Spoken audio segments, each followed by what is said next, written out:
मैं Shilpi Singhal the radiant way school से। आज हम भाषा और व्याकरण का पाठ पढ़ेंगे। प्रारंभ से हम भाषा के बारे में पढ़ते व जानते आ रहे हैं, इसलिए हमारे दिमाग में प्रश्न उठे कि भाषा की उत्पत्ति कैसे हुई। तो चलिए भाषा की उत्पत्ति के बारे में जानते हैं। जब शुरू में मनुष्यों के पास भाषा नहीं थी, तब वह भाषा के बारे में जानता ही नहीं था। तब वह इशारों और संकेतों के द्वारा ही अपने विचारों को प्रकट करता था।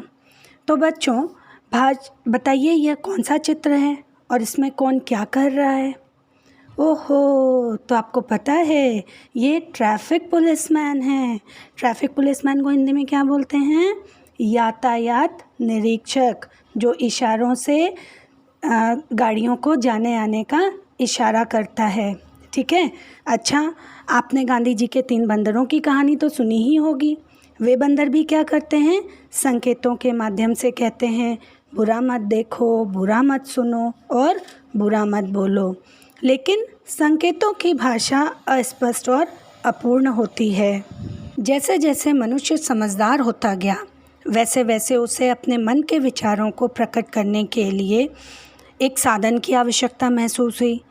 मनुष्यों की इसी ज़रूरत को पूरा करने के लिए भाषा का जन्म हुआ। वैसे तो पशु पक्षी भी अपनी आवाज़ में बातें करते हैं, लेकिन वे भाषा के माध्यम से अपने भावों का आदान प्रदान करने में सक्षम नहीं हैं। जैसे हाथी का चिंघाड़ना, चिड़ियों का चहचहाना आदि। परंतु ये भाषा नहीं है, तो फिर भाषा क्या है? भाषा शब्द संस्कृत की भाष धातु से बना है, जिसका अर्थ होता है बोलना। बोलचाल की भाषा ही मूल भाषा होती है। इसे हम इस प्रकार से कह सकते हैं कि भाषा भावों तथा विचारों के आदान प्रदान का माध्यम है, अर्थात अपने मन की बात दूसरों तक पहुंचाने और दूसरों की बात को समझने का साधन है। अब आप इसे ऐसे देखिए और समझिए कि 2 लड़के आपस में बातें कर रहे हैं। वे बोलकर अपनी बातें बताते हैं और सुनकर दूसरों की बातें समझते हैं। तो यह भाषा का कौन सा रूप हुआ? यह मौखिक रूप हुआ। ठीक है। अब एक दूसरे की बात को समझने के लिए और भी तरीके हैं। जैसे कक्षा में अध्यापिका श्याम पट्ट यानी ब्लैक बोर्ड पर लिखती हैं और बच्चे उसे पढ़कर समझते हैं, तो यह भाषा का लिखित रूप है।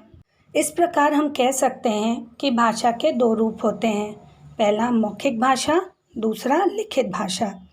चलिए हम एक बार फिर मौखिक और लिखित भाषा को अन्य उदाहरणों के द्वारा समझते हैं। पहला, मौखिक भाषा। बोलना और सुनना भाषा का मौखिक रूप है। जैसे फ़ोन पर बातें करना, गाना सुनना।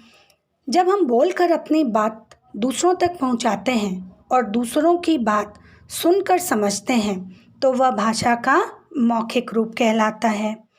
दूसरा, लिखित भाषा। लिखना और पढ़ना भाषा का लिखित रूप है। जैसे बच्चे परीक्षा कक्ष में लिखकर परीक्षा दे रहे हैं।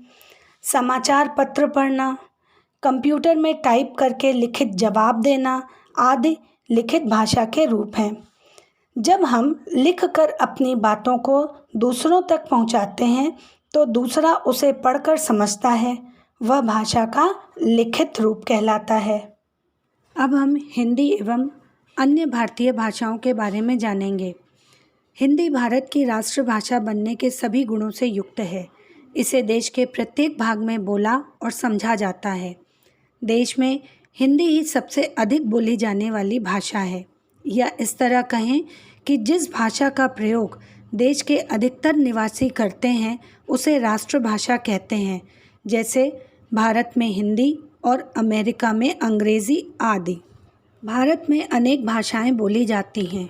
भारत के संविधान में हिंदी को 14 सितंबर सन 1949 यानी 1949 में राजभाषा के रूप में स्वीकार किया गया था।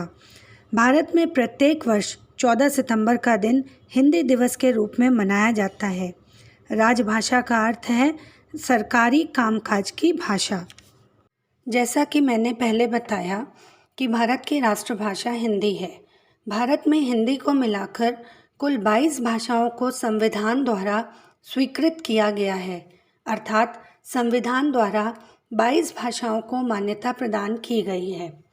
मान्यता प्राप्त भाषाओं के नाम इस प्रकार हैं: हिंदी, संस्कृत, उर्दू, तेलुगु, उड़िया, असमी, तमिल, मराठी, नेपाली, पंजाबी, कोंकणी, सिंधी, मणिपुरी, बंगाली, मलयालम, कश्मीरी, कन्नड़, बोडो, डोगरी, गुजराती, मैथिली, संथाली।